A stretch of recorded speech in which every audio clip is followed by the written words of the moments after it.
Hello again, everyone, and welcome to another edition of the Can You Hear Me podcast. I'm Rob Johnson, president of Rob Johnson Communications. And I'm Eileen Rochford. I'm the CEO of the Harbinger Group, which is a marketing and strategy firm. On more than one occasion on this podcast, we have tackled the issue of empathy as it relates to success in the modern day C-suite. So today we will discuss why empathy is crucial in modern leadership. There is still the bosses who are hard charging and have a my way or the highway mentality. Don't we hate those? Mm-hmm. But increasingly, those leaders who have high emotional intelligence and empathy, they're seen as desirable leaders, the people we really want to work for. And why is that? That's what we're going to talk about today. So why do we think it is? I think it's because they're relatable. They demonstrate kindness. They demonstrate vulnerability. They're approachable. They're accessible. They don't try to be perfect. The command and control kind of parenting style is also totally gone by the wayside, right? So people in the workplace today just aren't accustomed to that mentality of the my way or the highway, as we've said. In their upbringing, it was rejected, and therefore, when they walk into the workplace, the marketplace, whatever you want to call it, if someone acts that way, they're going to respond negatively. And I think that's why increasingly at a rapid pace, leaders are modifying, or those who refuse to let go of that style, they're being jettisoned. They don't really belong in leadership positions anymore because that's just not how things are working. They can't be successful. And it's a little bit more old school. I think we would agree with that. And the things that you're talking about here, which is, collaboration and trust and things of that nature, it doesn't really foster that. So you have somebody saying, do what I tell you to do, just do it because I said to do it. And people don't respond to that. And, it's not a two-way street. That's a one-way street. And so What we're talking about is paving a two-way street. Absolutely. Totally agree with you. It's almost like you've just, even in the last 5 to 10 years, the balance of those that remain in the workplace who have that leadership style have exited or been exited very quickly at as rapid of a pace as the new employees, new workers have entered who have been raised in a very different environment. You can see that balance, the shift taking place. I have to tell you, I think you're spot on there, Eileen, because I've seen a couple of people that were hanging on with that style that were sort of, not part of the future because of that style. And because I'm not saying that was the only reason. I'm going to say it was one of the major reasons they didn't have success and weren't able to stay at a particular company. And the people that they were replaced by had that emotional intelligence component and had that empathy, whereas the folks that got pushed out didn't. Yeah. And if you think about it, even in school environments so outside, I've mentioned parenting and how people entering the workforce now, or who even have been in it for the last 10 plus years, they didn't experience that style at home, and they definitely didn't experience it in the classroom, not nearly to the degree of the generation before them, because teachers have been taught to teach differently for quite a while now. So you can imagine why that rejection is so severe when younger folks in the younger two generations come to the workplace. They've just said, that's not how we communicate. That's not how we've been taught to establish trust. Right. That's not how we learn to believe in people. So it makes a lot of sense. It's a shift that's just been gradual, but it's evident. And now I think they're dinosaurs. If you ask me, there's no denying it. There's no denying it now. It's there, Yeah, absolutely. Here to stay. So we want to quote author and motivational speaker Simon Sinek, who we've referenced on this podcast before, Eileen. Who hasn't? He's like ubiquitous. What's that? I said he's everywhere. Who hasn't quoted Simon? Oh, absolutely. He's ubiquitous. and this is a really terrific quote. Leadership is not about being in charge. It's about taking care of those in your charge. Now, the reason we're using that quote is that it was the beginning of an article by Dilip Patel called The Role of Empathy in Modern Leadership. That was on Medium, which is an idea sharing website. So we're going to take some of his concepts, Patel's, and then add our own color and information and experiences to make it relevant relevant to all of you who are listening. How's that sound, Eileen? I love it. Let's do that. I mean, between the two of us, we've been working forever. Oh, yeah. We certainly have plenty of experiences to draw on. What I didn't want to do is like, here's this article and here's what he says. I wanted to frame it around it, but I wanted to take his ideas and then we share our experiences around those particular ideas because they're very important, I think, to this conversation. Yeah. And it was a great article. I really liked how he put his concepts together and framed them. Yeah, no doubt. So one of the things that he brought up, that'll be the first point that I'll raise, is that empathy has always been seen as a soft skill, which is interesting. When you say soft skill, are they always as highly valued? People kind of felt that emotional, softer side was, a nice to have, not a must have. But I think we see that shifting. So that soft skill of empathy is increasingly recognized as honestly a critical component of effective leadership, according to Patel. So, the word soft and skill, it's definitely had the negative connotation, as I've mentioned. Now I think it's almost as if you don't have empathy in the way that you communicate, people immediately shut down. It's the response is, what is wrong with that person? How can they possibly be ignoring the situation that's unfolding directly before their eyes? That's a horrible marker of leadership. And I have a great example if you want to hear it. You want to hear it? Oh, yeah, of course. Okay, here we go. So very recently, and I mentioned this to you earlier today, Rob, in Northeast Ohio, where I am now. This is last week. There were 400,000 people without power in the region. And it was due to 4 EF1 tornadoes that ripped through here within, I think, about 30 minutes, as well as I think it was called a microburst or something. Right. So horrible things all happening at once. More than, I believe, 300 electric poles and lines were ripped out, decimated in that span. And thus, huge repercussions when you don't have power, right? And this is unfolding day by day. And First Energy is communicating this could be a very long outage, as long as 8-9 days. That's an extremely long period of time for people, especially in summer when you're at the risk of high heat. And of course, you have elderly, don't have access to oxygen, don't have access to refrigeration for their medications. Just see that thread through and you'll realize it's a very serious situation. So the governor of the state of Ohio didn't have a darn thing to say about it for almost 3 full days.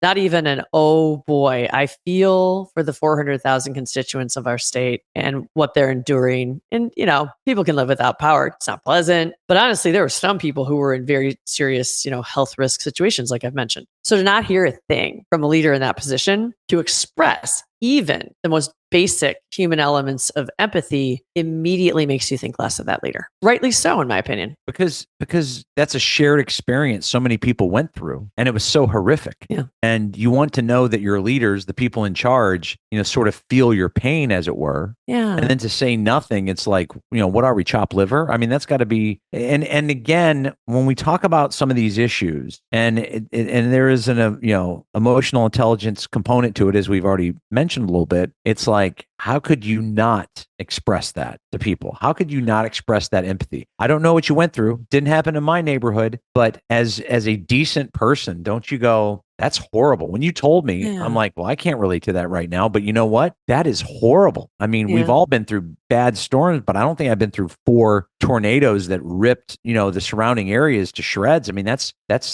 frightening. So that's empathy that I can share with you that's authentic. And this isn't about me, but it's about how could you not if you were the leader of, say, the state of Ohio. Yeah. So the Simon Sinek quote that was shared is the opening of Patel's article. It's about taking care of those in your charge. That's exactly right. You're a caregiver to a degree. When you're an elected official, absolutely. When you are, in a for-profit or even a nonprofit organization, you are literally taking care of the people who work for your organization, the constituents that they serve, and on and on and on. So to not react with empathy to any major situation, whether, similar to the example that I just gave, or something that may have affected directly people who work for you that they feel very upset about, to kind of just walk into a meeting and gloss over that and just be business as usual, you've just taken a bunch of deposits out of your trust bank with them. Absolutely. And they're going to feel like, ooh, I don't know how strongly I can connect with this individual anymore. And the next time that you come out with a communication that's important, that you really want them to hear, there's going to be a bias present in how they receive that information from you. And I think that's the number one reason why leaders need to work, and it requires work from the vast majority to learn how to demonstrate empathy in that way, and to, open up and expose yourself as a leader to connect with people. That's a huge part of it. So, and it's great that you brought that up, Eileen, because in this article, Patel has highlighted 5 ways empathy can transform leadership. And you were kind of dancing around the whole issue of the first one here, which is when you have the empathy, it can transform the leadership. And obviously, and the first way is building stronger relationships. And I think that's what you were just talking about. And I thought this is a perfect segue to discuss those strong relationships. When you show the empathy, when you show that you have that, the E gene, as it were, it's going to build stronger relationships because people are going to respond in a more positive way, which is what you were talking about with, Totally. taking, the trust bank is going to be depleted if you don't do it. Yeah. And if you do it, what's going to happen? You're going to build up deposits. True? Absolutely true. I remember when I was working at Ketchum, and the general manager there, his name was Peter Fleischer. And I remember being so intrigued by him because from the minute I met him, I just wanted to be around him all the time. I was like, wow, this is, ish or charismatic leader-ish qualities, definitely. But more so, he started every interaction with, whether it was a group meeting or one-on-one, with, how you doing? Tell me what you did last night. Tell me what you did this weekend. And then was deeply interested, wanted to hear all about it. He wasn't looking past you. He was engaged with what was going on. Yeah. And it didn't take long to take the minutes for him to explore and learn about. But the value of those interactions were just, it was just so high. So I paid really close attention to how Peter conducted himself as a leader, and I never saw him go wrong. And he had some really rough bumps in the road, layoff experiences, definitely in the period that I was there, which is, 5 years, I think. But even when those happened, the people who were left didn't trust him any less, or want to go through fire for him any less, because he was just so good at handling it from a true perspective of humanity. So that's what I mean. I'll often find myself asking, what would Peter do here? Or how would he answer this? Or how would he behave? Yeah, it's funny, but it's true. There are certain people you just come across, in your professional life, who you realize, I really better pay attention to this person. They're just great at this. And I could do really well by adopting a lot of the ways that they, conduct themselves. And what he did was show great emotional intelligence, because, when back in my days of asking questions for a living all the time for the news, you get people to talk about themselves. Typically, that's everybody's favorite topic, talking about themselves. And they open up and they get comfortable, and you're listening to certain cues that they're giving, and that's building those relationships. Yeah. And so it's really smart. Not everybody does it. People, I don't have time for that. And it's like, how much time is that really going to take to let that person kind of share a little bit about themselves, talk about themselves, get comfortable talking to you, because your interaction is going to be far better, I think, when you build those strong relationships. Yeah, absolutely. I totally agree. It takes a little bit of time and effort. And even if it doesn't come naturally to you, it is something you can learn how to do. I'm a perfect example of that. It definitely doesn't come naturally, but I've learned by trying and kind of getting out of my comfort zone, increasingly over time, that I like it. I like learning about people. I like feeling like, I understand them better. It's made things, yes, it's made our relationships stronger, certainly with the people I work with on our team. And we all just kind of function better as a team when that's present. So empathy first, is definitely a good way to go. But it was something I had to learn. Oh, sure. So, but the important thing you're saying here, Eileen, is while it might have been natural for me to do it because of what I used to do, and now it's just something that's baked into what I do. It wasn't for you, but you taught yourself how to do it. You didn't teach yourself empathy. You taught yourself how to have those people open up to you, which shows empathy. So that there's a difference there, right? Yeah. And also to just think of others first was something that I genuinely had to kind of model, like watch other people do it and then model it and see, wow, this really improved the situation. Sure. You know? So I'm just saying for those who perhaps it doesn't come naturally to, I'm a living proof that, you can learn it. It's still always going to feel a little bit like, work compared to you, Rob, who you do it so effortlessly. Thank you. But I still think, people like me can stand a chance and can bring empathy, the ability to think of others like, wait, how must they be feeling right now? Yeah. Let's just, before I launch into this whole, business as usual, let me just find out, Right.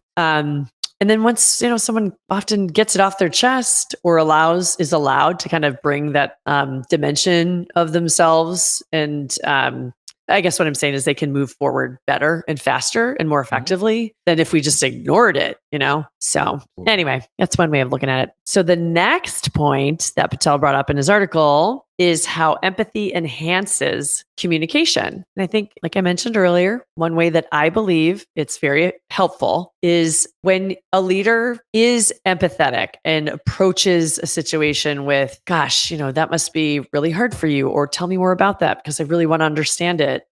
You're building up trust. You're making it easier for them in the future to hear important messaging that you want them to hear, because if you just plow through, they're going to kind of think, God, you're a jerk. And their mind's going to be just caught up in the, hey, you're a jerk, instead of I'm hearing what they want me to hear right now.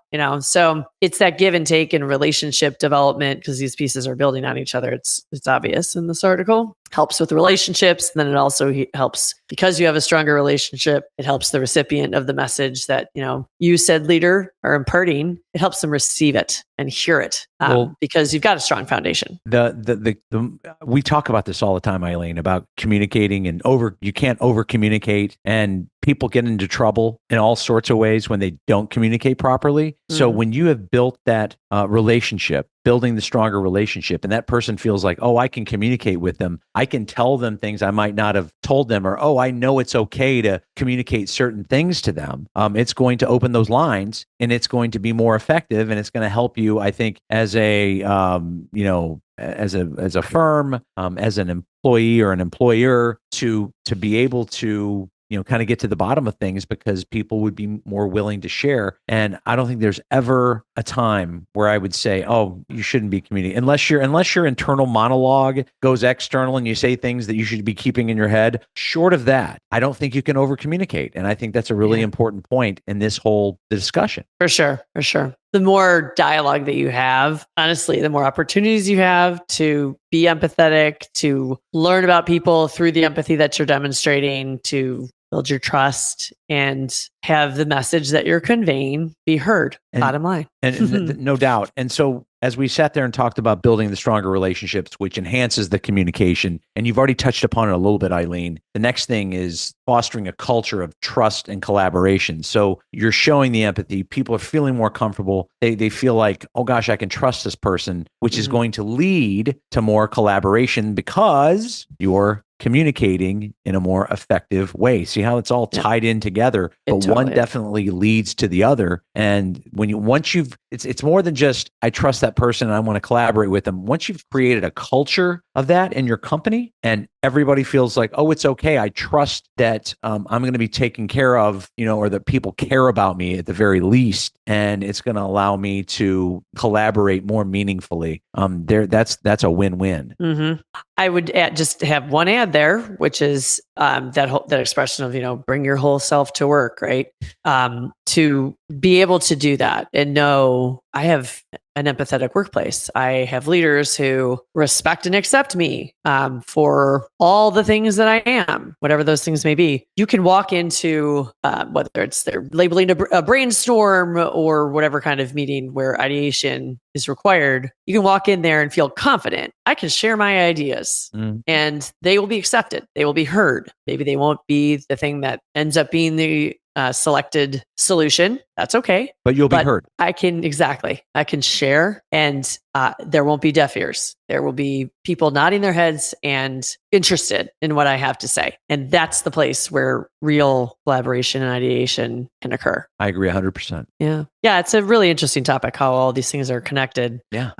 Important to, just note that we were just discussing about collaboration and the environment that has to exist for that to happen. It's that bedrock of trust and relationships, all of that. So you've got that. And then the next level, almost, if you think about this and maybe a video game, we're getting to the next level, is meaningful change. So because you have trust based on strong relationships, because you have confidence and comfort and the ability to collaborate because that's there, then you kick open the door to meaningful change. So it's a beautiful thing what empathy can do in your workplace, in your organization. It isn't just, oh, I'm a nice leader. It actually has some incredible benefits to your operations and your culture.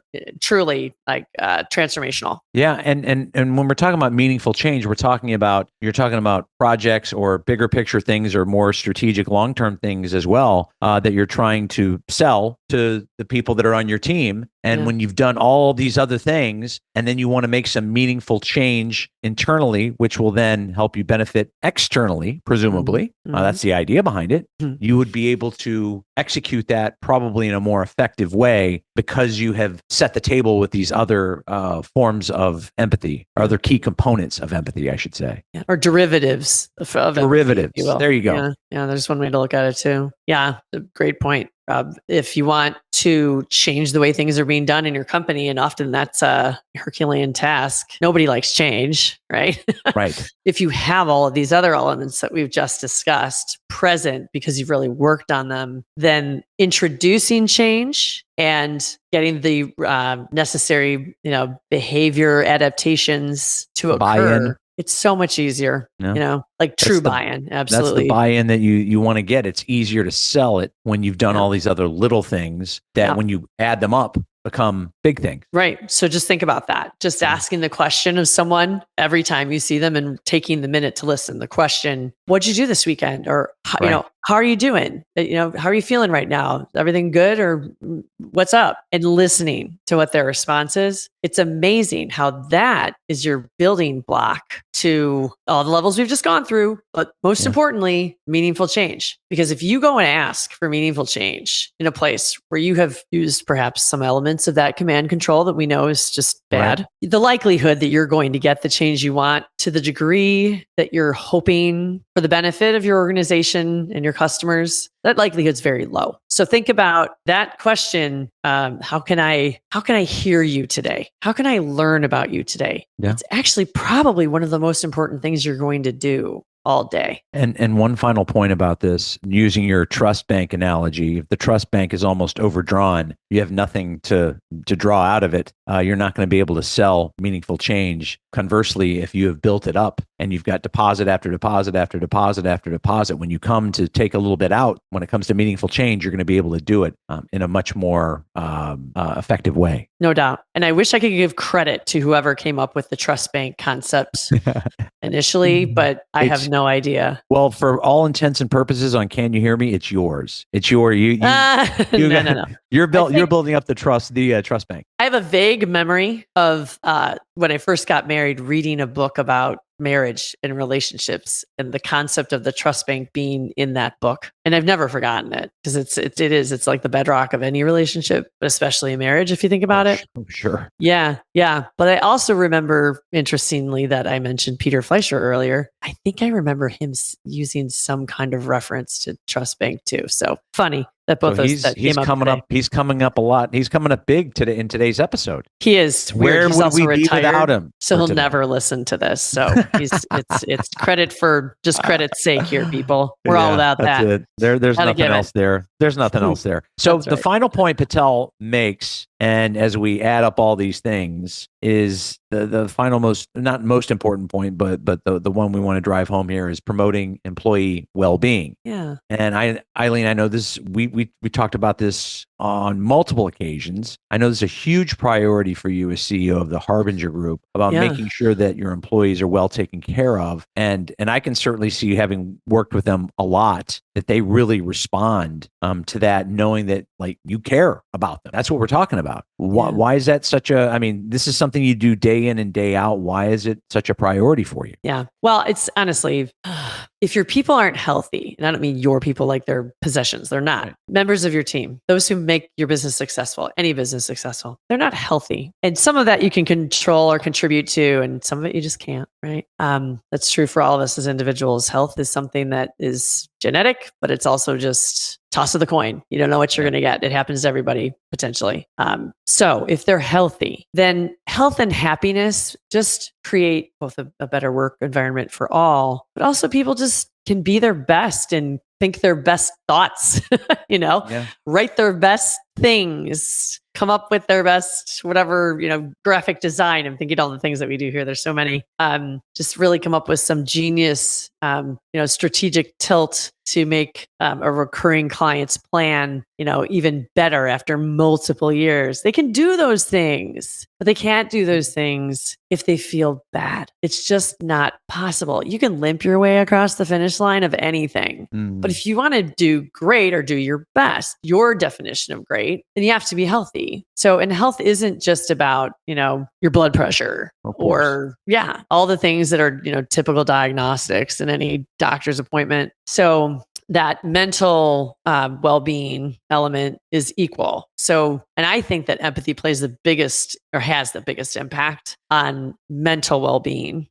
which then is connected to physical well-being, right? We know that we're a whole being. The brain is connected to the body. Sure. So how you're feeling, how you're being treated can, well documented, totally affect your physical health. So that's why I just believe it's really important that, leaders encourage their people to take care of themselves, mental health wise and physical health wise. Be examples of doing that, because the benefits are obvious to everyone. And when people also understand, gosh, my leader, well, it's such a weird way to put it, but the person I've worked with for a really long time who happens to sign the paychecks is a person who truly cares about me. And I know that if something happens to me, I'm taken care of. They're not going to write me off. They're not going to replace me. They value me highly. They want me to be at my best. Then it's motivating, but I've seen that time and time again. Yeah. By showing the empathy, what you're talking about, Eileen, you're showing the empathy of making sure that they're taken care of, that they have the emotional or the physical, the well-being taken care of, which means when they have to focus on that, they know they're not going to run afoul of you. They know that you're going to support them. And then it allows them, when they can focus, to be in the moment and go full speed ahead with the tasks and the projects that you've assigned to them. Yeah, so just think about that, being able to say, I can totally focus on this because I know my boss cares about, making sure that I'm okay, mentally and physically. And that's a huge factor. And by showing that, you've made it a really, wonderful place to land. Yeah. I think if people, as a leader, if you approach it like this, there are always going to be times when you have to ask more of the people who, work with you, work for you. Hopefully those times aren't all the time. That's not a healthy work environment for anybody. But knowing we got to take the vacation time, we got to take the doctor visit time, we got to take the sick time when we're sick, so that when those high demand moments happen, you're plugged in. We can meet the demand of that because we've taken care of ourselves. We're at our best. We're not depleted, if you will, in terms of energy, mental capacity, whatever the case may be. So you can't run at the same speed all the time at work. And that's why we have paid time off. And that's why we have sick time and all those things. They should be used. And as leaders, encouraging our people to do that, thoughtfully, actually saying, hey, plan your vacations this year because I want to see you take them. Right. That's a big deal. And when it's time for the foot on the gas, the foot's on the gas. And when you can take your foot off the gas, you take your foot off the gas. It's pretty simple. Yeah. So, but the I don't know if quid pro quo is the right way to put it. That just came to my mouth. Yeah. But the ability to ask for the extra, if you will, in the higher demand periods, people will respond to that need much better, not just because they can, they've got it in their reserves, but because they want to. They recognize I totally am supported and given all this, space to take care of myself, and I'm needed right now, and I'm going to answer that call. Sure. That makes sense. Yeah. So I guess that's how we see it in a nutshell. Absolutely. Right? Yes. So we will link to this great article and a couple other things that I think are useful in the show notes when we put this show up for all of our listeners who I know are eager to, be their best empathetic leader self. And to know that it's okay to be a great empathetic leader. And even though, like we said earlier, soft skill used to be and now it's not so much. Now it's very much accepted. So, and you do a really great job of making sure that we have all those resources for our listeners in the show notes. So of course we'll provide. Actually, that's Olivia. I just point her in the right direction. So again, credit where credit is due. Look at that empathetic leader, right?